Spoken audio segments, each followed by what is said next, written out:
नमस्कार, हमारे IGNOU audio books channel पर आपका स्वागत है। Indira Gandhi Rashtriya Mukt Vishwavidyalaya school of vocational education and training सॉवेट bachelor of arts vocational studies micro small and medium enterprises बावस्म सेमेस्टर 2 भड़े 182 हिंदी भाषा और संप्रेषण खंड 1 हिंदी भाषा और संप्रेषण इकाई 1 हिंदी भाषा का विकास 1.0 उद्देश्य। इस इकाई को पढ़ने के बाद भाषा का अर्थ और उसकी परिभाषा जान सकेंगे, भाषा के स्वरूप और उसकी प्रकृति को समझ सकेंगे, भाषा के विविध रूपों के बारे में समझ सकेंगे और हिंदी भाषा के विकास के बारे में जानकारी प्राप्त कर सकेंगे। 1.1 प्रस्तावना भाषा मानव जाति को मिला एक ऐसा वरदान है जिसके बिना मानव सभ्यता का विकास नहीं हो सकता। भाषा हमारे विचारों, भावों, संस्कारों, रीति रिवाजों, प्रार्थना और ध्यान, सपनों में, संबंधों और संचार में सभी जगह विद्यमान है। संचार साधन और ज्ञान भंडार होने के बावजूद यह चिंतन मनन का साधन है और प्रसन्नता का स्रोत है। भाषा अतिरिक्त ऊर्जा बिखेरती है, दूसरों में जोश पैदा करती है। एक व्यक्ति से दूसरे व्यक्ति अथवा एक पीढ़ी से दूसरी पीढ़ी को ज्ञान का अंतरण करती है। भाषा मानव संबंधों को जोड़ती भी है और तोड़ती है। भाषा के बिना मनुष्य मात्र एक मूक प्राणी रह जाता है। इससे हम अपनी बात और मंतव्य का संप्रेषण दूसरों तक कर पाते हैं और इसी कारण हम अन्य प्राणियों से अलग हो जाते हैं। भाषा सर्वव्यापी है, किंतु कई बार यह न केवल भाषाविदों के लिए गंभीर वस्तु होती है, वरन दार्शनिकों, तर्कशास्त्रियों, मनोविज्ञानियों, विज्ञानियों, साहित्यिक आलोचकों आदि के लिए भी होती है। वस्तुतः भाषा एक बहुत ही जटिल मानव वस्तु है, इसलिए यह जानना आवश्यक है कि भाषा क्या है और इसका स्वरूप और प्रकृति क्या है। इसी के साथ हिंदी भाषा के स्वरूप और इसके विकास के परिप्रेक्ष्य के बारे में जानकारी होना भी आवश्यक है। 1.2 भाषा का अर्थ और परिभाषा किसी भी वस्तु की परिभाषा उस वस्तु की अपनी प्रकृति और उसके अपने प्रयोजन पर आधारित होती है। भाषा की परिभाषा पर विचार करते हुए यह बात ध्यान में रखना आवश्यक है कि भाषा केवल अपनी संरचना और प्रकृति में जटिल नहीं होती, वरन अपने प्रयोजन में भी बहुमुखी होती है। यदि वह हमारी चिंतन प्रक्रिया का आधार है तो हमारी संप्रेषण प्रक्रिया का साधन भी है। इससे हमारे मानसिक व्यापार के साथ साथ हमारा सामाजिक व्यापार भी होता है। इसी प्रकार संरचना के स्तर पर जहां भाषा अपनी विभिन्न इकाइयों का संश्लिष्ट रूप ग्रहण करती है, वह उन सामाजिक स्थितियों से भी संबंध स्थापित करती है जिनमें वह प्रयुक्त होती है। इसी कारण विभिन्न विद्वानों ने इसे विभिन्न रूपों में देखने और परिभाषित करने का प्रयास किया है। भाषा की संकल्पना और उसके स्वरूप को स्पष्ट करते हुए कई विद्वानों ने अपनी परिभाषाएं दी हैं, किंतु प्रकार्य की दृष्टि से कोई सर्वमान्य और पर्याप्त सिद्ध परिभाषा की रचना नहीं हो पाई है। इनमें से कुछ इस प्रकार हैं। हेनरी स्वीट ने ध्वन्यात्मक शब्दों द्वारा विचारों के प्रकटीकरण को भाषा कहा है। बाबूराम सक्सेना के मतानुसार जिन ध्वनि चिन्हों द्वारा मनुष्य परस्पर विचार विनिमय करता है, उसके समष्टि रूप को भाषा कहते हैं।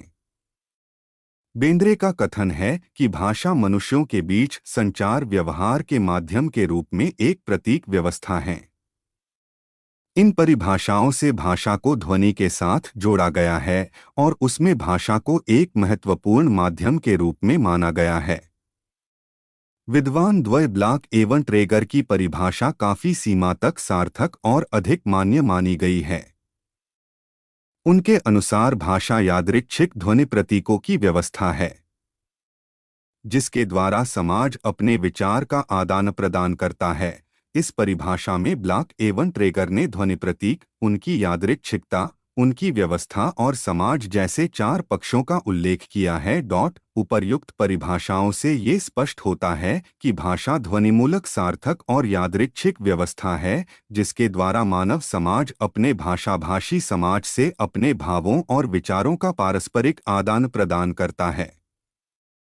यह व्यवस्था ध्वनियों तथा अर्थमूलक तत्वों के योग से संबद्ध है, जो विचार विमर्श के लिए सार्थक भूमिका निभाती है। भाषा के इन मूल तत्वों का विवेचन कर भाषा के स्वरूप और प्रकृति को पहचाना जा सकता है। 1.3 भाषा का स्वरूप और प्रकृति। भाषा को यादृच्छिक ध्वनि प्रतीकों की व्यवस्था माना गया है, जो समाज में आपस में विचार विनिमय के लिए प्रयुक्त होती है। वास्तव में भाषा प्रतीकात्मक होती है और इसका कार्य संप्रेषण करना होता है। यह जिन प्रतीकों को लेकर चलती है वे संकल्पना के रूप में साधारणीकृत होते हैं और संप्रेषण के रूप में भावों एवं विचारों का बोधन कराते हैं।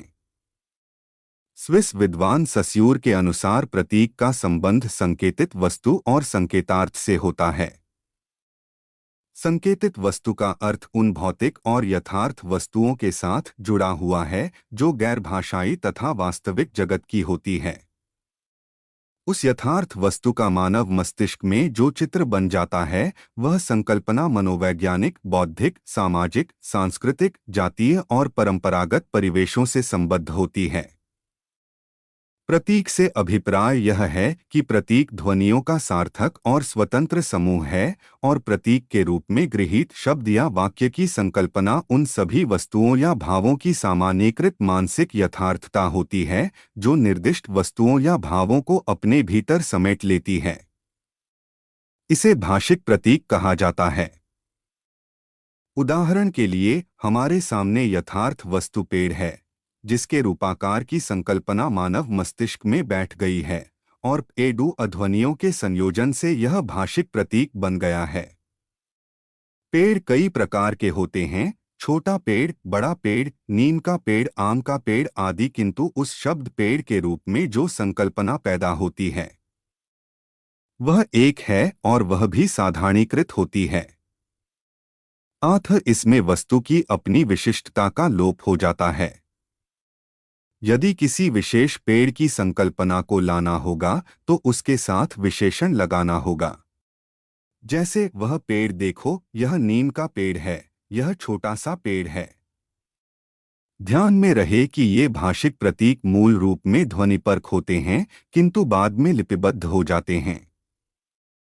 संकेतित वस्तु और प्रतीक का संबंध मानसिक रूप से माना जाता है क्योंकि यह वक्ता और श्रोता के मस्तिष्क में संकल्पना के साथ रहता है, लेकिन प्रतीक और यथार्थ वस्तु के बीच जो संकल्पनात्मक संबंध रहता है वह नैसर्गिक या प्राकृतिक न होकर यादृच्छिक होता है। इसलिए विभिन्न भाषाओं में विभिन्न शब्दों का प्रयोग होता है। उदाहरण के लिए हिंदी का शब्द घोड़ा, संस्कृत में शब्द अश्व, अंग्रेजी में हॉर्स, चीनी में माँ, रूसी में कोन्या और फ्रेंच में शेवल कहलाता है।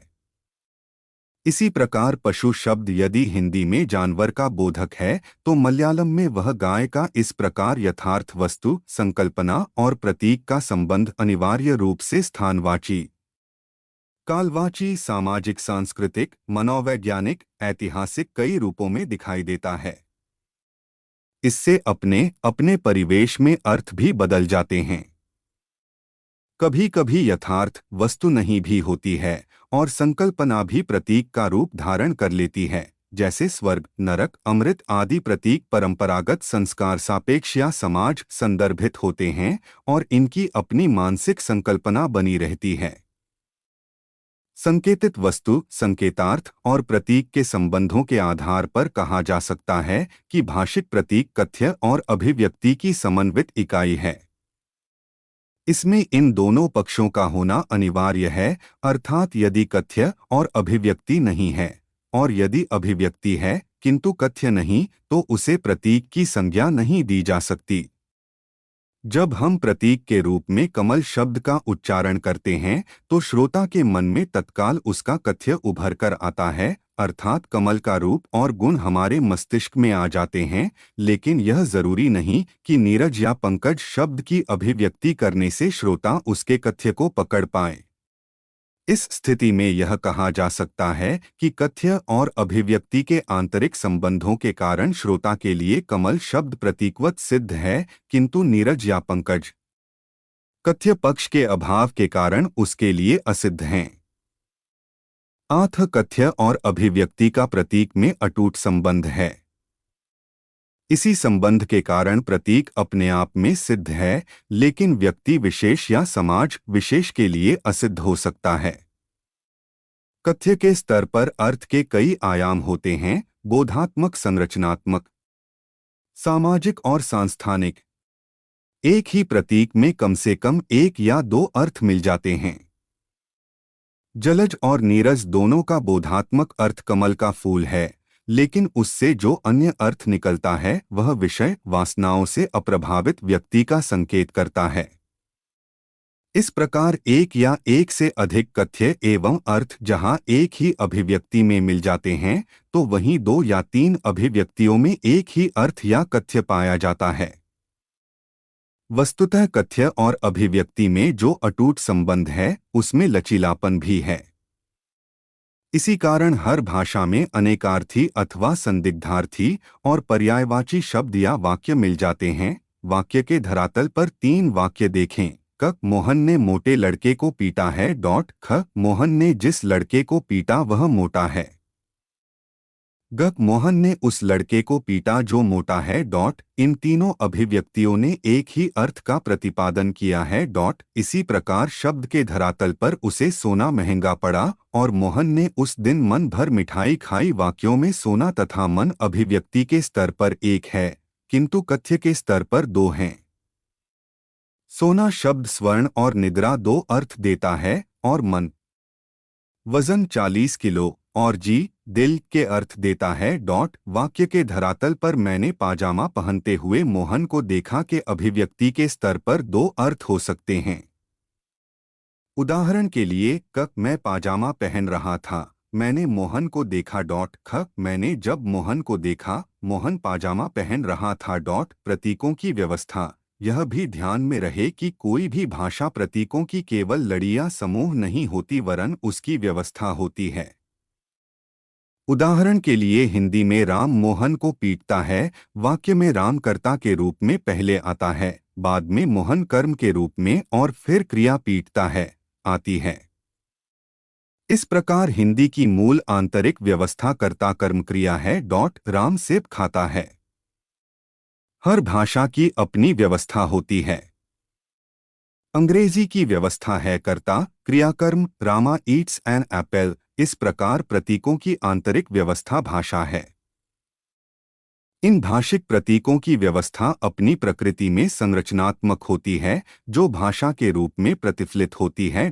समाज और प्रतीक का संबंध। समाज में प्रतीक हेतु का काम करते हैं, क्योंकि भाषा कई प्रयोजनों की सिद्धि करती है।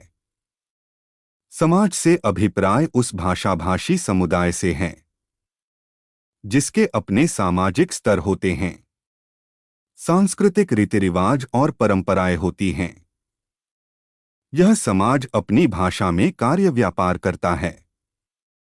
वह भाषा के सहारे ही सोचता है, विचार विमर्श करता है। इसमें समाज के सामाजिक, सांस्कृतिक, परंपरागत, मनोवैज्ञानिक, ऐतिहासिक, भौगोलिक, प्रयोजनपरक आदि विभिन्न परिवेश या संदर्भ जुड़े होते हैं। हमारे सामाजिक और पारिवारिक संबंधों की जानकारी के साथ साथ वक्ता श्रोता के अंतर्वैयक्तिक संबंधों की जानकारी भी मिलती है। उदाहरण के लिए, मध्यम पुरुष सर्वनाम के तू, तुम और आप के अपने सामाजिक संदर्भ हैं। सांस्कृतिक परिवेश में पुष्प, कलश, अक्षत आदि शब्दों का जो प्रयोग होता है, उनके स्थान पर फूल, लोटा, चावल आदि शब्दों या पर्यायों का प्रयोग वर्जित माना जाता है। इस प्रकार भाषा का मुख्य प्रकार्य संप्रेषण है, जो अपनी संरचनात्मक व्यवस्था में सामाजिक परिवेश, सांस्कृतिक रीति रिवाज, परंपराओं आदि को अभिव्यक्त करती है।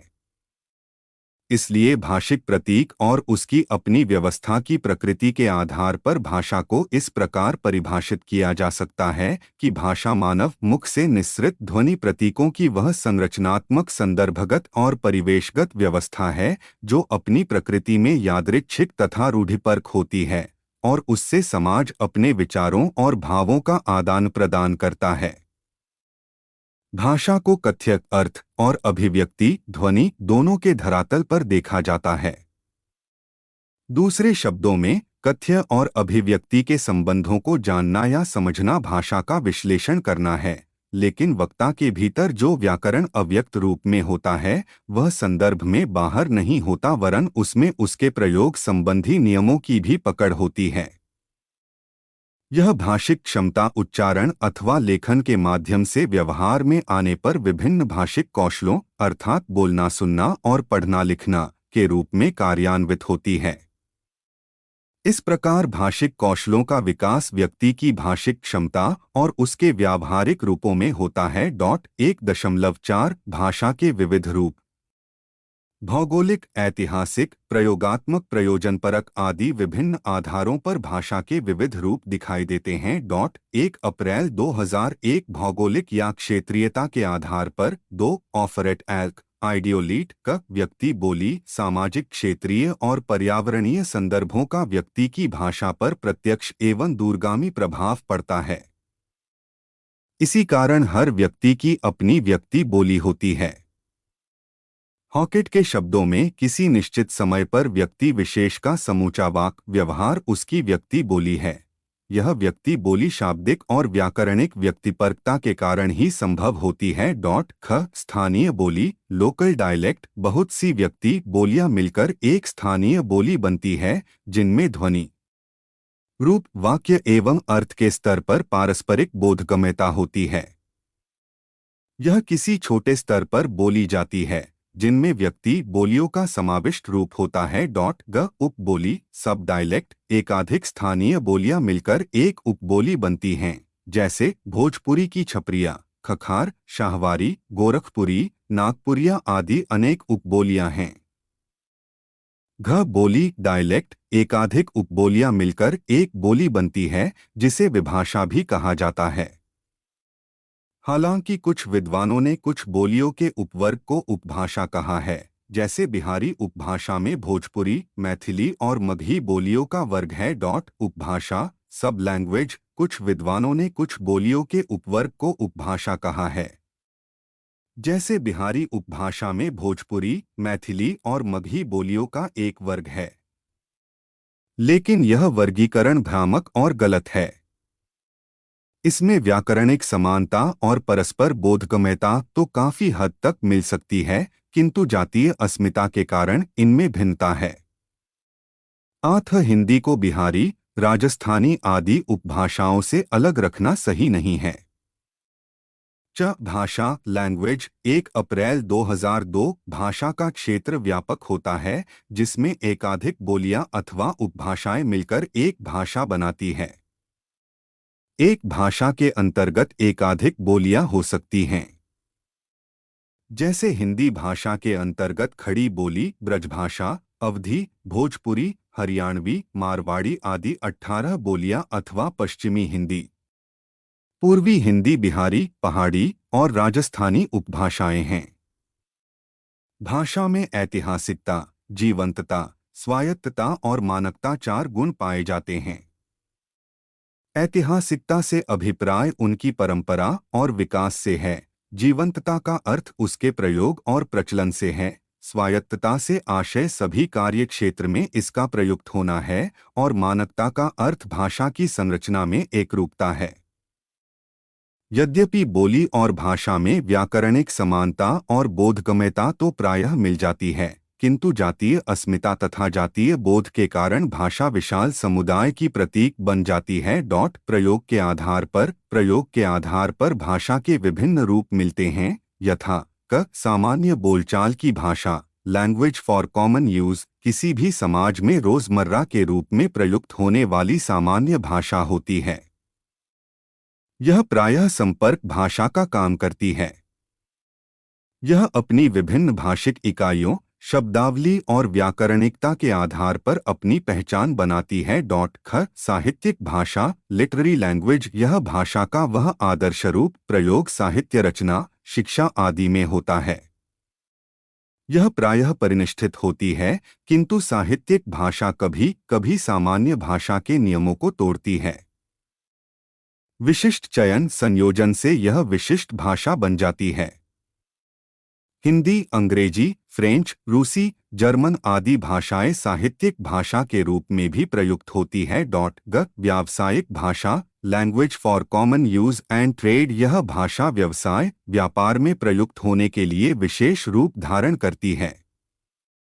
यह प्रायः औपचारिक एवं अनौपचारिक और तकनीकी या अर्धतकनीकी होती है। यह लिखित और मौखिक दोनों रूपों में प्रयुक्त होती है। इसकी व्यवसाय या व्यापार संबंधी अपनी विशिष्ट शब्दावली और संरचना होती है। कार्यालयी भाषा, ऑफिशियल यूज, इस भाषा का प्रयोग कार्यालयों, निकायों, कंपनियों, प्रशासन आदि में होता है। यह सामान्य भाषा पर आधारित तो होती है, लेकिन शब्दावली तथा संरचना में अंतर मिल सकता है। यह तकनीकी या अर्धतकनीकी होती है, इसीलिए यह प्रायः औपचारिक शैली में लिखी जाती है। इसके मौखिक रूप के स्थान पर लिखित रूप का अधिक प्रयोग होता है। राजभाषा, ऑफिशियल लैंग्वेज, यह सरकार और जनता के बीच प्रयुक्त होने वाली भाषा है। यह प्रायः परिनिष्ठित और मानक होती है। यह देश में अधिक बोले जाने वाली भाषा होती है। इसमें विषयानुसार शब्दावली और होता है। इसका प्रयोग प्रायः सरकारी मंत्रालयों, कार्यालयों, संरचना का प्रयोग कंपनियों, नियमों, निकायों, संसद आदि में होता है, ताकि जनता के साथ संबंध बनाया जा सके। इसे सर्वजन सर्वकार्य सुलभ बनाने के लिए इसकी शब्दावली में उपयुक्त चयन करने की भी सुविधा रहती है। देश में प्रयुक्त अन्य भाषाओं की अपेक्षा इसका प्रायः प्रमुख स्थान रहता है। भारत की राजभाषा हिंदी है। राष्ट्रभाषा, नेशनल लैंग्वेज, राष्ट्र की प्रतिष्ठा का प्रतीक राष्ट्रभाषा होती है। इसे राष्ट्रीय स्तर पर गौरवमय स्थान प्राप्त होता है, जो राष्ट्रीय ध्वज और राष्ट्रीय गान का होता है। वास्तव में राष्ट्रभाषा का संबंध राष्ट्रीय चेतना से होता है और राष्ट्रीय चेतना सांस्कृतिक चेतना से जुड़ी होती है। इसमें अपने देश की महान परंपरा और सामाजिक सांस्कृतिक अस्मिता जागृत होती है। राष्ट्रभाषा राजभाषा हो सकती है, लेकिन राजभाषा राष्ट्रभाषा भी हो, यह आवश्यक नहीं। भारत में अधिकतर भाषाओं का गौरवमय इतिहास रहा है, इसलिए बहुभाषी भारत में इनको राष्ट्रभाषा कहा जा सकता है। गुप्त भाषा, कांट, यह भाषा किसी विशेष वर्ग या समूह या संप्रदाय में प्रयुक्त होती है, जिसे उसी वर्ग के लोग समझ सकें। इसे वर्ग भाषा या चोर भाषा, रोगेट भी कहते हैं।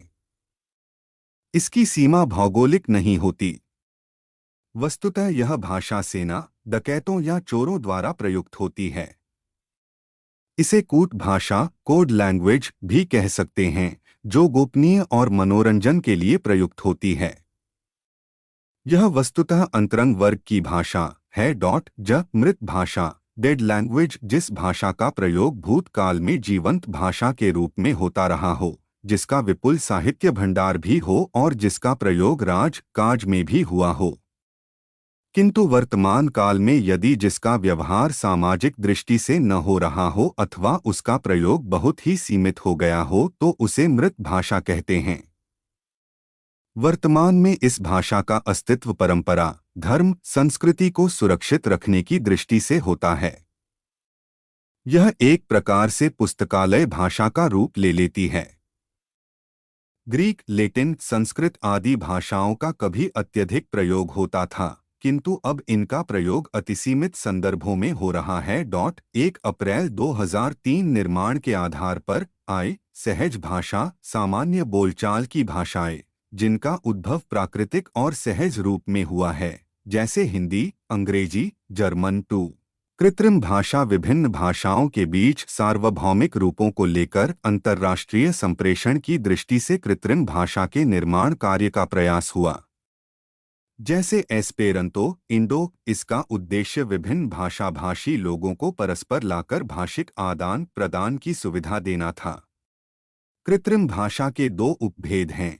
1 अप्रैल 2004 सामान्य कृत्रिम भाषा, सामान्य बोलचाल में प्रयुक्त करने के लिए बनाई गई भाषा, जैसे एस्पेरांतो भाषा। गुप्त कृत्रिम भाषा, किसी विशिष्ट प्रयोजन के लिए बनाई गई भाषा, सेना, दलालों, डाकुओं आदि की भाषा। मानकता के आधार पर मानक या परिनिष्ठित भाषा, स्टैंडर्ड लैंग्वेज, जो व्याकरण सम्मत तथा प्रयोग सम्म हो, ध्वनि, शब्द, वाक्य आदि में व्याकरण सम्मत होने के साथ साथ एकरूपता और लोक स्वीकृति हो, जैसे मुझे घर जाना है। मानकेतर भाषा, नॉन स्टैंडर्ड लैंग्वेज, जो प्रयोग सम्मत हो, जिसमें लोक स्वीकृति हो किंतु व्याकरण सम्मत न हो, जैसे मैंने घर जाना है। अमानक भाषा, जो व्याकरण सम्मत और एकरूपी न हो तथा उसे लोकस्वीकृति भी प्राप्त न हो, यथा मेरे को जाना है। उपभाषा, स्लैंग, यह भाषा व्यवहार में अनौपचारिकता का अतिशयवादी रूप है जो प्रायः अशिक्षित या अर्धशिक्षित वर्ग के लोगों में चलती है। इसमें तत्वों के साथ साथ अशिष्ट एवं अग्राह्य रूपों तथा स्थानीय बोलचाल के ठेठ और अश्लील शब्दों का भी प्रयोग धड़ल्ले से होता है। 1 अप्रैल 2005 प्रकार्य के आधार पर संपूरक भाषा, निजी ज्ञान की वृद्धि के लिए द्वितीय भाषा प्रयोग करना सीखना। यह पुस्तकालय भाषा होती है जिसका सक्रिय प्रयोग नहीं होता। राजनयिकों आदि द्वारा सीमित प्रयोग के लिए भी यह भाषा सीखी जाती है। परिपूरक भाषा, सामाजिक प्रयोजनों की पूर्ति के लिए समुदाय में प्रचलित दूसरी भाषा को जानना आवश्यक है। मातृभाषा के साथ साथ सामाजिक स्तर पर परिपूरक के रूप में प्रयुक्त भाषा, जैसे भारत में हिंदी या अपनी मातृभाषा के साथ अंग्रेजी। सहायक भाषा, व्यक्ति अपने समुदाय में दूसरी भाषा का ज्ञान अपने ज्ञान की सहायक भाषा के रूप में करता है, जैसे हिंदी और संस्कृत। हिंदी का प्रयोग करते हुए व्यक्ति को कभी संस्कृत की भी सहायता लेनी पड़ती है। समतुल्य भाषा, जब कोई व्यक्ति दूसरी भाषा में भी समतुल्य ज्ञान प्राप्त कर धीरे धीरे उस भाषा का भी उन सभी सामाजिक संदर्भों में प्रयोग करने लगे जिनमें वह मातृभाषा का करता रहा है, उनके लिए समतुल्य भाषा हो गई है। इसमें दोनों भाषाओं पर समान अधिकार की अपेक्षा होती है, जैसे भारत में हिंदीतर भाषी अपनी मातृभाषा के स्थान पर हिंदी का प्रयोग करने लगते हैं। इसलिए अमेरिका में विभिन्न देशों के बसे लोग अपनी अपनी मातृभाषा छोड़कर अंग्रेजी का प्रयोग करने लगे हैं। 1 अप्रैल 2006 ऐतिहासिकता के आधार पर मूल या उद्गम भाषा। मूल या उद्गम भाषा, भाषा का वह प्राथमिक स्वरूप है जो स्वयं किसी से प्रसूत नहीं होता वरन वह अन्य भाषाओं को प्रसूत करता है, अर्थात जिससे अन्य भाषाएं निकली हों, जैसे भारोपीय भाषा। प्राचीन भाषा, जो प्राचीन काल में प्रयुक्त हुई हो, जैसे Sanskrit, Greek, Latin, Hebrew, Tamil. मध्यकालीन भाषा, जिनका प्रयोग मध्यकाल में हुआ हो। भारतीय संदर्भ में पाली, प्राकृत, अपभ्रंश। आधुनिक भाषा, जिनका प्रयोग आधुनिक काल में हो रहा हो, जैसे हिंदी, मराठी, बंगला, अंग्रेजी, फ्रेंच। 1 अप्रैल 2007 सम्मिश्रीकरण के आधार पर पिजिन, जब कोई भाषाभाषी समुदाय किसी अन्य भाषाभाषी समुदाय में उपनिवेश बनाकर रहता है तो उनके परस्पर संपर्क से दो भाषाओं के मिश्रण की प्रक्रिया प्रारंभ हो जाती है। यह भाषा का प्रारंभिक और सरलीकृत रूप होता है। यह किसी समुदाय की मातृभाषा नहीं होती, यह एक प्रकार की मिश्रित भाषा होती है, इसलिए इसे संकर भाषा भी कहते हैं। क्रियोल, यह पिजिन का विकसित रूप है। पिजिन बोलने वाली पीढ़ी के बाद आने वाली पीढ़ी पिजिन को क्रियोल में बदल देती है। यह भाषा मूल भाषा की ध्वनि और रूपपरक संरचना को त्याग कर अपना स्वतंत्र स्वरूप बना लेती है। Mauritius, Guyana, Suriname, Trinidad Tobago आदि देशों में क्रियोल का प्रयोग होता है। इनमें कहीं फ्रेंच, अंग्रेजी और हिंदी के तत्व हैं तो कहीं डच और हिंदी के और कहीं अंग्रेजी और हिंदी के। इसे संश्लिष्ट भाषा भी कहा जाता है। आपने भाषा की परिभाषा स्वरूप, प्रकृति और उसके विविध रूपों एवं प्रयोगों के बारे में पढ़ा है। अब हम हिंदी भाषा के विकास और स्वरूप एवं क्षेत्र के संबंध में चर्चा करेंगे। 1.5 हिंदी भाषा और उसका विकास। संसार में बोली जाने वाली भाषाओं की निश्चित संख्या बता पाना संभव नहीं है। फिर भी यह अनुमान है कि विश्व में लगभग 7,000 भाषाएं बोली जाती हैं। ध्वनि, व्याकरण तथा शब्द समूह के आधार पर भौगोलिक दृष्टि से इन भाषाओं का वर्गीकरण पारिवारिक संबंधों के अनुसार किया गया है। इस वर्गीकरण में भारोपीय भाषा परिवार बोलने वालों की संख्या, क्षेत्रफल और साहित्यिकता की दृष्टि से सबसे बड़ा परिवार है और यह भारत से यूरोप तक फैला हुआ है। भारोपीय परिवार की 10 शाखाएं मानी गई है, जिनमें एक है भारतीय रानी शाखा। भारतीय रानी शाखा की भारतीय आर्य भाषा, ईरानी और दर्दी उपशाखाएं हैं। भारतीय आर्य भाषाओं को काल की दृष्टि से 3 वर्गों में विभाजित किया जा सकता है। 1. प्राचीन भारतीय आर्य भाषाएं 1500 ईपू तक, संस्कृत आदि। 2. मध्य भारतीय आर्य भाषाएं 500 ईपू से 1000 ई तक, पाली, प्राकृत, अपभ्रंश आदि। और 3. आधुनिक भारतीय आर्य भाषाएं 1000 ई से आज तक, हिंदी, बंगाली, मराठी आदि। आधुनिक भारतीय आर्य भाषाओं में हिंदी भी एक मुख्य भाषा है।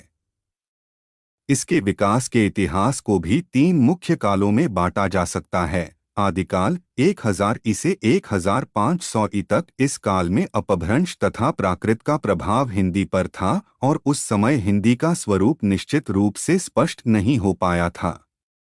इस काल में मुख्य रूप से हिंदी की वही ध्वनियाँ अर्थात स्वर एवं व्यंजन मिलती हैं जो अपभ्रंश में प्रयुक्त होती थीं।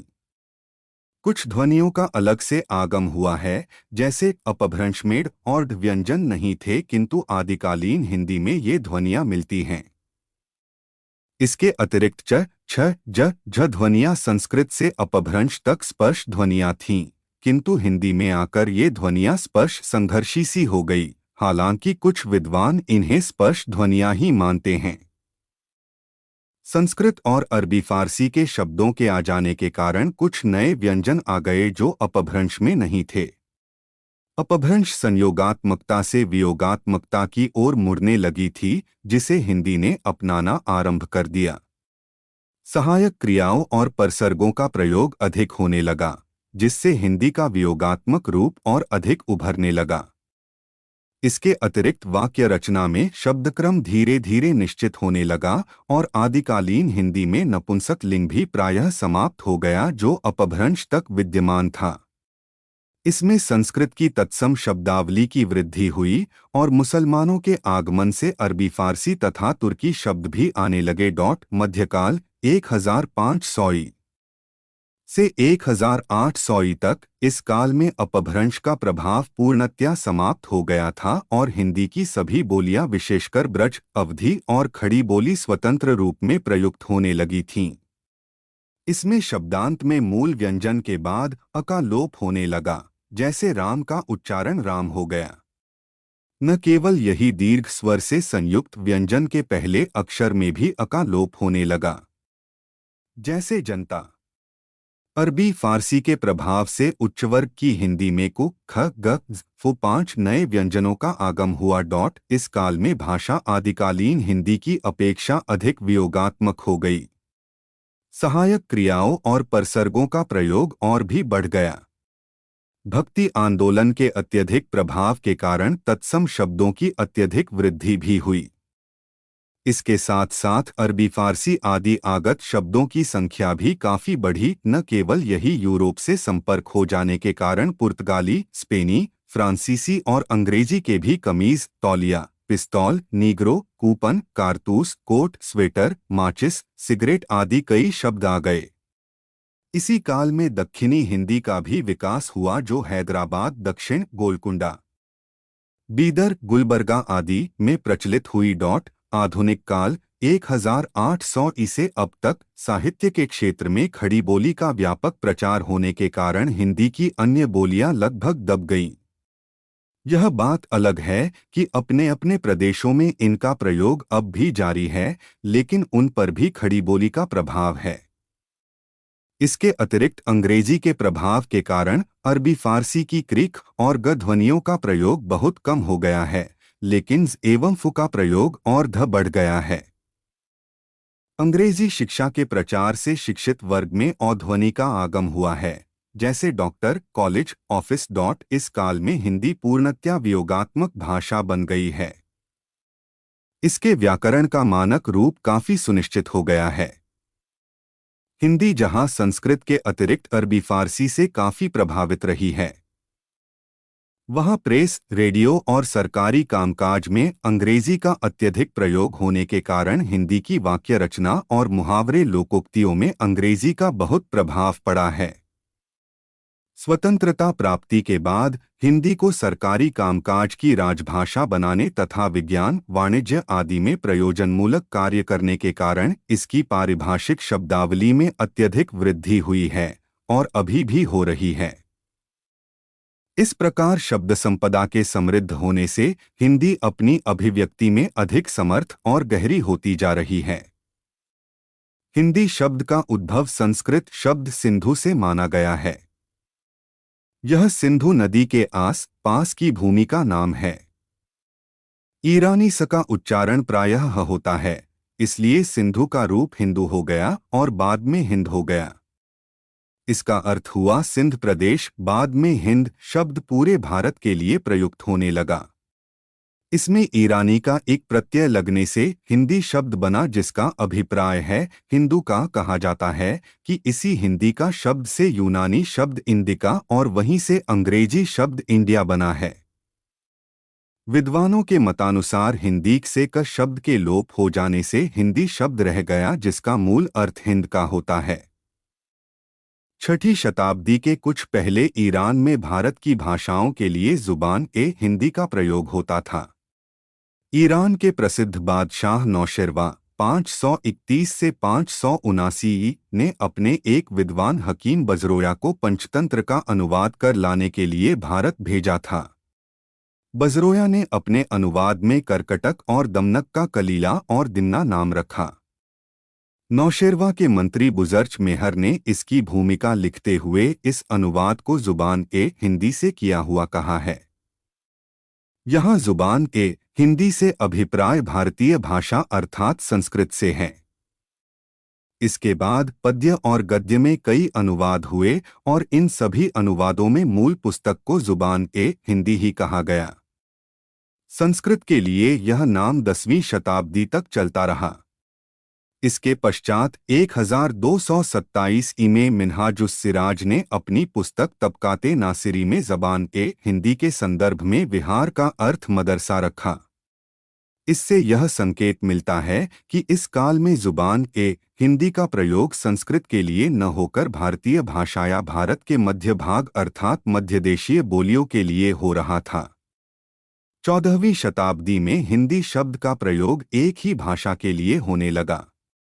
सन 1333 में इब्न बतूता ने अपने रहला इब्न बतूता में किताबत अलाबज अलजदरात विल हिंदी अर्थात कुछ दीवारों पर हिंदी में लिखा था उल्लेख किया है। सन 1424 में तैमूरलंग के पोते के शासनकाल में शरफुद्दीन यज़दी के ज़फ़रनामा में हिंदी शब्द मिलता है। इस प्रकार विदेश में यह हिंदी के लिए हिंदी शब्द का प्रथम प्रयोग माना जाता है।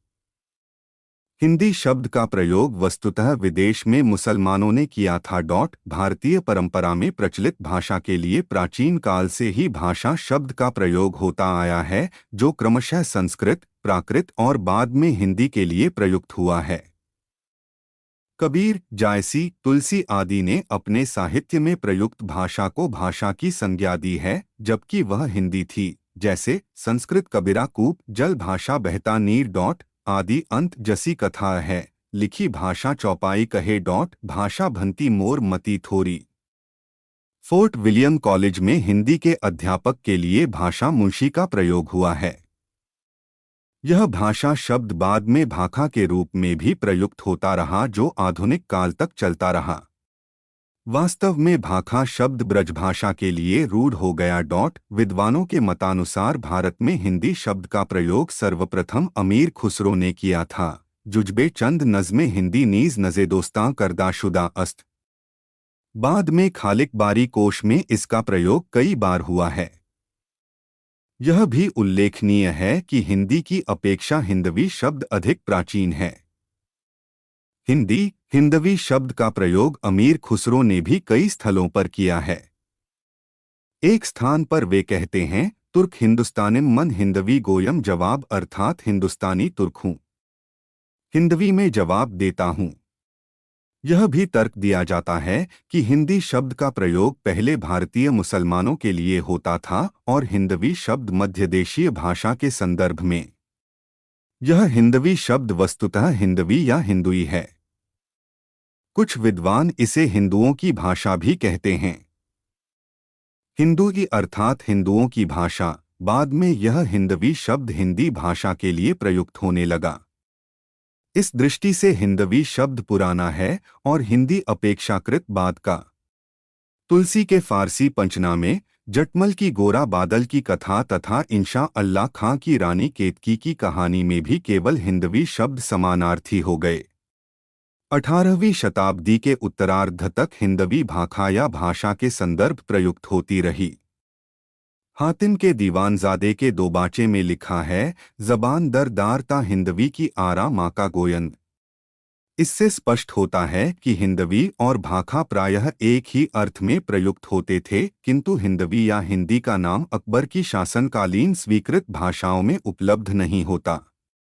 अमीर खुसरो के ग्रंथ नुहसिपर में उस काल की जिन 11 भाषाओं सिंधी, लाहौरी, कश्मीरी, गौड़ी, तिलंगी, मारवाड़ी, गुजराती, मराठी, कर्नाटकी, बंगाली, सिंधी, अफगानी, बलूचिस्तानी मिलते हैं, उनमें भी हिंदी या हिंदवी का उल्लेख नहीं है। किंतु ऐसा माना जाता है कि अमीर खुसरो और अबुल फजल ने देहलवी भाषा का भी उल्लेख किया है। वह मध्य देशीय भाषा या हिंदी से ही अभिप्रेत है। इस दृष्टि से यह कह सकते हैं कि हिंदवी या हिंदी शब्द कदाचित साहित्य तक सीमित हो। हिंदवी या हिंदी शब्द के अविच्छिन्न प्रयोग की परंपरा दक्षिणी कवियों और गद्यकारों में भी पाई जाती है। हजरत बंदेनवाज गेसूदराज शाह बुरहानुद्दीन जानम, मीराजू शमसुल इश्शाक, मुल्ला वजही आदि दक्षिणी साहित्यकारों ने अपनी कृतियों में हिंदवी या हिंदी शब्द का प्रयोग किया है। वास्तव में दक्षिण भारत में हिंदी को दक्खिनी कहा जाता था। पूर्व और पश्चिम भारत में हिंदी भाखा के नाम से विख्यात थी। 18वीं शताब्दी तक आते आते हिंदी नाम ने अपना स्थायी रूप ले लिया। 19वीं शताब्दी के पूर्वार्ध तक उर्दू के लेखकों में प्रायः हिंदी का प्रयोग उर्दू या रेखता के समानार्थी के रूप में चलता था। किंतु आज हिंदी शब्द विवादास्पद बन गया है। यह प्रश्न प्रायः उठता है कि उर्दू एक अलग भाषा है या हिंदी की एक शैली है। हिंदुस्तानी शब्द से क्या तात्पर्य है? क्या यह हिंदी उर्दू दोनों का सामान्यीकृत रूप है और बोलचाल की भाषा के रूप में बोली जाती है? इसलिए इन तीनों शब्दों हिंदी, हिंदुस्तानी और उर्दू की व्युत्पत्ति के बारे में जानने के बाद हिंदी के स्वरूप को सही परिप्रेक्ष्य में देखा जा सकता है। उर्दू शब्द तुर्की भाषा का है, जिसका अर्थ है शाही शिविर या खेमा। जब मुगल बादशाह भारत आए तो उन्होंने यहाँ बड़े बड़े फौजी पड़ाव डाले, जिन्हें उर्दू-ए मुअल्ला कहा जाता था। स्थानीय लोगों से परस्पर संप्रेषण करते करते इनकी भाषा अरबी, फारसी, तुर्की में पंजाबी, बांगरू, कौरबी, ब्रज आदि का मिश्रण होने लगा, जिससे एक नए भाषा रूप का विकास हुआ। इस नए भाषा रूप को जुबान-ए-मुअल्ला कहा गया। बाद में इसका संक्षिप्त रूप उर्दू हो गया। कुछ लोग इसे हिंदी या रेखता भी कहते हैं। इस प्रकार उर्दू और हिंदी में कोई भेद नहीं है, किंतु अलगाव की प्रवृत्ति आने से उर्दू में अरबी, फारसी शब्दों, मुहावरों आदि का अधिकाधिक प्रयोग किया गया और अरबी फारसी लिपि को अपनाया गया, जिससे इसे अलग रूप देने का प्रयास किया गया, जबकि इन दोनों का व्याकरण एक ही है। वास्तव में उर्दू एक ओर हिंदी की एक विशिष्ट शैली है, किंतु दूसरी ओर इसने एक विशिष्ट साहित्यिक और सांस्कृतिक परंपरा का निर्माण भी किया है, जिसे हिंदी परंपरा के समानांतर रखा जा सकता है, और इसी कारण इसकी अपनी भाषाई अस्मिता भी है। हिंदुस्तानी हिंदुस्तानी शब्द हिंदुस्तान ई के योग से बना है। ग्रेरियसन, धीरेन्द्र वर्मा आदि कई विद्वानों का मत है कि इसका प्राचीन प्रयोग हिंदवी, हिंदुई या हिंदुवी नाम से मिलता है। 13वीं शताब्दी में औफी और अमीर खुसरो ने इसका प्रयोग किया है। बाद में हिंदवी नाम उस भाषा के लिए सीमित हो गया जिसमें अरबी फारसी के शब्दों का बाहुल्य था। बाद में हिंदुस्तानी हिंदी उर्दू के बीच की भाषा मानी जाने लगी, जिसमें सरल शब्दावली थी। इसमें संस्कृत तथा अरबी फारसी के तद्भव रूप थे जो जनसाधारण की भाषा में खप गए। गांधी जी जैसे कई मनीषियों ने हिंदुस्तानी शब्द का प्रयोग इसी अर्थ में किया था। वास्तव में हिंदी उर्दू भाषा को सांप्रदायिकता से जोड़कर मजहबी भाषा बनाने का जो कुप्रयास हुआ, उसे मिटाने के लिए महात्मा गांधी जैसे राजनेता और प्रेमचंद जैसे साहित्यकार ने हिंदुस्तानी को अपनाया। इस प्रकार हिंदुस्तानी हिंदी की बोल चाल का एक सरल रूप है जो भाषा की प्रकृति से जुड़ी स्वाभाविक शैली है। इस प्रकार हम देखते हैं कि हिंदी और उर्दू के स्रोत क्रमशः संस्कृत और अरबी फारसी हैं। यदि संस्कृत और अरबी फारसी के शब्दों की बहुलता न हो तो इन दोनों भाषाओं में कोई अंतर नहीं होगा। इन दोनों का सामान्यीकृत रूप ही हिंदुस्तानी कहलाता है। वास्तव में प्रारंभ में हिंदी शब्द का प्रयोग हिंदी और उर्दू दोनों के लिए होता था। जुबान ए हिंदी की मुराद उर्दू अस्त। बाद में अंग्रेजों ने पृथकतावादी नीति के कारण ऐसी भाषा नीति अपनाई जिसमें हिंदी और उर्दू को अलग अलग माना गया। इन दोनों भाषाओं का व्याकरण भी कलकत्ता के फोर्ट विलियम कॉलेज में डॉक्टर गिलक्राइस्ट के निर्देशन में अलग अलग लिखा गया। 1.6 हिंदी भाषा का स्वरूप और क्षेत्र। आज हिंदी शब्द का प्रयोग मुख्यतः 3 संदर्भ में हो रहा है। 1. भौगोलिक संदर्भ। 2. साहित्यिक संदर्भ। 3. प्रयोग विस्तार का संदर्भ। भौगोलिक संदर्भ। हिंदी का क्षेत्र बिहार, उत्तर प्रदेश, हिमाचल प्रदेश, हरियाणा, राजस्थान, मध्य प्रदेश, दिल्ली तथा पंजाब के कुछ भाग तक फैला हुआ है। इन्हें हिंदी भाषी प्रदेश भी कहा जाता है। हिंदी को 5 वर्गों अथवा उपभाषाओं में बांटा गया है, जिनके अंतर्गत 18 मुख्य बोलियां आती हैं। ये वर्ग हैं पश्चिमी हिंदी, पूर्वी हिंदी, बिहारी, राजस्थानी और पहाड़ी। यह वर्गीकरण जॉर्ज ग्रेरियसन द्वारा किया गया है, जो भ्रामक और अवैज्ञानिक माना गया है क्योंकि ग्रेरियसन ने ऐतिहासिक दृष्टि से व्याकरणिक समानता को देखा और उसके कारण परस्पर बोधगम्यता तथा साहित्य और संस्कृति के आधार पर उसकी जातीय अस्मिता को ध्यान में रखा, न कि भाषा और बोली के विभेदक लक्षणों को। इन विभेदक लक्षणों में जातीय अस्मिता और जातीय बोध की अवधारणा निहित है। इन वर्गों के अंतर्गत 3-4 बोलियां आती हैं, जिनका विवरण इस प्रकार है। पश्चिमी हिंदी खड़ी बोली या कौरबी ब्रजभाषा, हरियाणवी या बांगरू, कनौजी और बुंदेली, पूर्वी हिंदी अवधी, बघेली और छत्तीसगढ़ी। बिहारी भोजपुरी, मगही और मैथिली, राजस्थानी जयपुरी, मारवाड़ी, मेवाती और मालवी। पहाड़ी पश्चिमी पहाड़ी, हिमाचली और मध्यवर्ती पहाड़ी, कुमायूनी गढ़वाली। इन सभी बोलियों को आरेख में दिया गया है। इनका संक्षिप्त परिचय नीचे दिया जा रहा है। खड़ी बोली का विकास शौरसेनी अपभ्रंश के उत्तरी रूप से हुआ है। इसमें खड़ी शब्द खड़ी पाई की अधिकता के कारण जैसे आया, बड़ा, लड़का आदि तथा ध्वनि में कर्कशता के कारण जोड़ते हैं। कुछ विद्वानों ने इसका प्रयोग कौरवी बोली के रूप में किया है क्योंकि इसका संबंध कुरु प्रदेश से है। सामान्य बोलचाल में इसे हिंदुस्तानी भी कहा जाता है।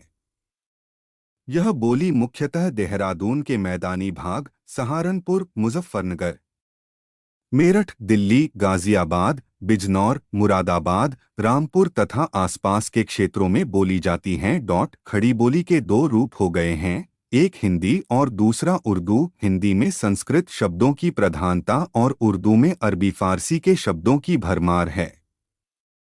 इन भाषाओं के भेद का कारण लिपि भी है। हिंदी देवनागरी लिपि में लिखी जाती है और उर्दू अरबी फारसी लिपि में। साहित्यिक रूप और लिपि के इन दोनों कारणों को हटा दिया जाए तो इन दोनों में कोई विशेष अंतर दिखाई नहीं देगा। इसीलिए हिंदी और उर्दू को एक ही भाषा, हिंदी उर्दू की साहित्यिक बोलियां कहा गया है। खड़ी बोली पहले एक बोली के रूप में थी, लेकिन बाद में इसका अत्यधिक प्रसार, परिष्कार और विकास हुआ, जिससे यह आज संपूर्ण भारत की राजभाषा और संपर्क भाषा के रूप में अभिमंडित है। वर्तमान काल में यह साहित्य भाषा और शिक्षा के माध्यम की भाषा के रूप में प्रयुक्त हो रही है। ब्रजभाषा का विकास शौरसेनी अपभ्रंश के मध्यवर्ती रूप से हुआ है। साहित्य और लोक साहित्य की दृष्टि से ब्रजभाषा का बहुत ही महत्व है।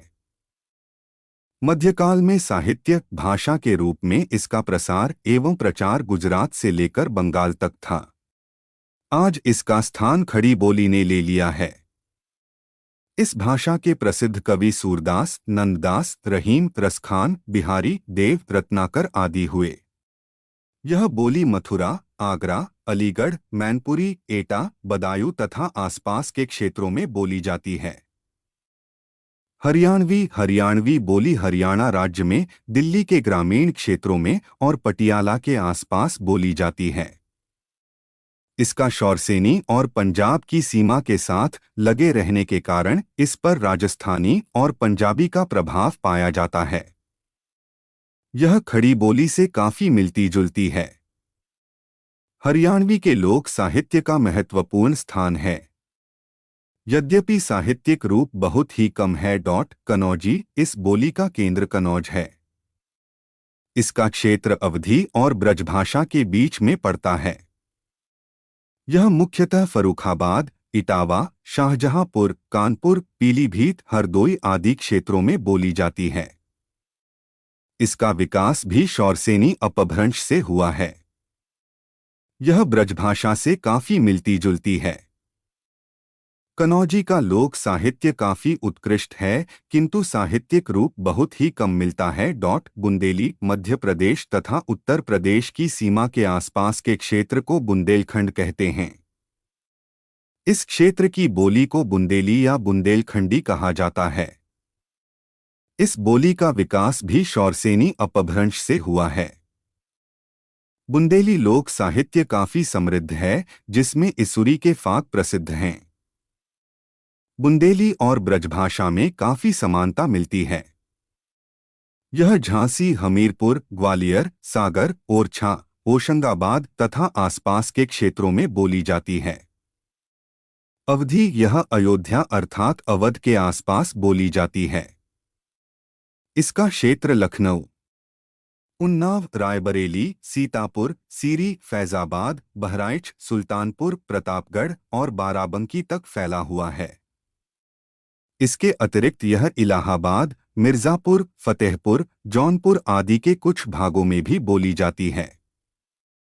अधिकतर विद्वान इसका विकास अर्धमगधी अपभ्रंश से मानते हैं। अवधी में साहित्य और लोक साहित्य दोनों काफी मात्रा में उपलब्ध है। इसके प्रसिद्ध कवि जायसी, गोस्वामी तुलसीदास, कुतुबन, उस्मान आदि हैं। बघेली अवधी के दक्षिण में बघेली का क्षेत्र है। इसका केंद्र रीवा तथा आसपास का इलाका है, किंतु यह दमोह, जबलपुर, मांडला और बालाघाट के जिलों तक भी फैली हुई है। इसका विकास भी अर्धमगधी अपभ्रंश से माना गया है। यह बोली अवधी के काफी निकट है। छत्तीसगढ़ी इसका मुख्य केंद्र छत्तीसगढ़ होने के कारण इसे छत्तीसगढ़ी कहा जाता है। इसे लरिया या खलताही भी कहते हैं। इसका क्षेत्र रायपुर, बिलासपुर, सरगुजा, रायगढ़, कौरिया, खैरागढ़, दुर्ग, नंदगांव, कांकेर आदि तक फैला हुआ है। इसका विकास भी अर्ध मगही से हुआ है। छत्तीसगढ़ी में मुख्यतः लोक साहित्य उपलब्ध है। भोजपुरी यह प्राचीन काशी जनपद की बोली है। बिहार के शाहबाद जिले के भोजपुर कस्बे के नाम पर इस बोली का नाम भोजपुरी पड़ा है, हालांकि इसका क्षेत्र बहुत बड़ा है।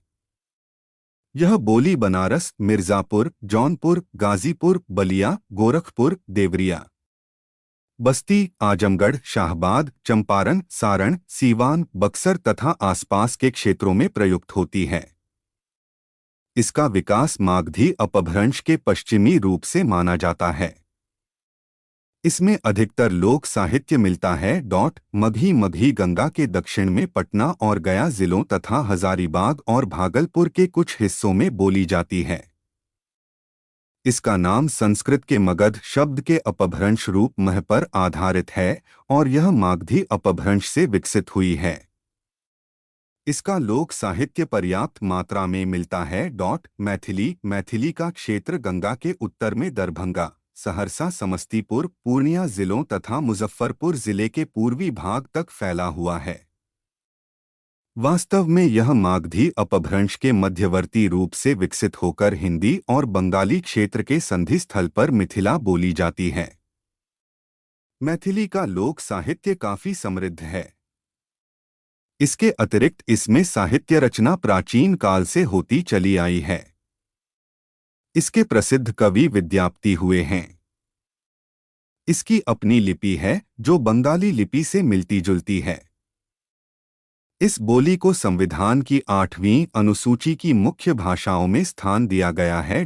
जयपुरी राजस्थान के पूर्वी भाग में जयपुरी बोली जाती है। इसी के साथ हाड़ौती भी बोली जाती है। जयपुरी बोली का विकास शौरसेनी अपभ्रंश से हुआ है। इसको ढूंढानी भी कहते हैं। इसमें लोक साहित्य काफी रचा गया है। इसका क्षेत्र जयपुर, अजमेर, कोटा तथा बूंदी तक फैला हुआ है। मारवाड़ी इसका विकास भी शौरसेनी अपभ्रंश से हुआ है। पुरानी मारवाड़ी को डिंगल भी कहते हैं। यह पश्चिमी राजस्थान अर्थात जोधपुर, उदयपुर, जैसलमेर, बीकानेर, मेवाड़ आदि में बोली जाती है। मारवाड़ी में लोक साहित्य पर्याप्त मात्रा में मिलता है और साहित्य की दृष्टि से मीरा के पद इसी में लिखे गए हैं। मेवाती इसका क्षेत्र उत्तरी राजस्थान के अलवर, भरतपुर तथा हरियाणा के गुड़गांव जिले के आसपास है। यह नाम मेओ जाति के इलाके मेवात के नाम पर पड़ा है। इसका विकास भी शौरसेनी अपभ्रंश से हुआ है। इसमें केवल लोक साहित्य उपलब्ध है। मालवी यह राजस्थान के दक्षिणी क्षेत्र मालवा और उसके आसपास बोली जाती है। इसके अन्य क्षेत्र इंदौर, उज्जैन, रतलाम, होशंगाबाद आदि हैं। यह बोली शौरसेनी अपभ्रंश से विकसित हुई है। इसमें भी पर्याप्त लोक साहित्य मिलता है। पश्चिमी पहाड़ी हिमाचली इसका विकास शौरसेनी अपभ्रंश से हुआ है और इसमें लोक साहित्य काफी मात्रा में मिलता है। पश्चिमी पहाड़ की बोलियां हिमाचल प्रदेश के शिमला, कुल्लू, मंडी, कांगड़ा, चंबा आदि हैं। इसकी कांगड़ी, मड़ियाली, चंबाली, कुलंबी, सिरमौरी, क्योथली, बघाटा आदि कई उपबोलियां हैं। इन उपबोलियां के समग्र रूप को हिमाचली बोली भी कहते हैं। गढ़वाली यह मध्यवर्ती पहाड़ी बोली है जिसका मुख्य क्षेत्र उत्तराखंड प्रदेश के गढ़वाल और उसके आसपास का इलाका है। यह गढ़वाल तथा मसूरी के निकटवर्ती पहाड़ी प्रदेश में बोली जाती है।